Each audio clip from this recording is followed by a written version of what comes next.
शादी का घर मातम में तब्दील। शादी की बारात में घोड़े पर सवार दूल्हे की अचानक मौत।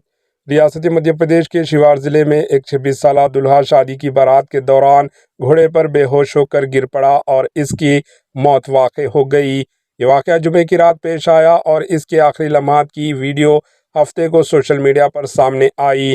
इस वाक़े के बाद शादी का घर मातम में तब्दील हो गया। दूल्हे की शिनाख्त प्रदीप जट के तौर पर हुई, जो national student union of India NSUI Congress का स्टूडेंट तंजीम के साबिका जिले सदर था। डिस्ट्रिक्ट अस्पताल के डॉक्टर RB गोयल ने बताया कि ख़ानदान के अफराद इन्हें फ़ौरन अस्पताल ले गए, लेकिन वहां पहुंचने से कबल ही वो दम तोड़ चुका था। प्रदीप जट मुमकिना तौर पर दिल का दौरा पड़ने से इंतकाल कर गए। वीडियो में देखा जा सकता है कि वो दूल्हे के रिवायती लिबास में घोड़े पर बैठे स्टेज की तरफ आगे बढ़ रहे हैं। अचानक वो आहिस्ता आहिस्ता आगे झुकने लगते हैं और बेहस व हरकत हो जाते हैं। इनका एक रिश्तेदार इन्हें घोड़े से उतरने की कोशिश करवाता है, लेकिन इससे पहले ही वो गिर पड़ते हैं। Bureau report, AHN news.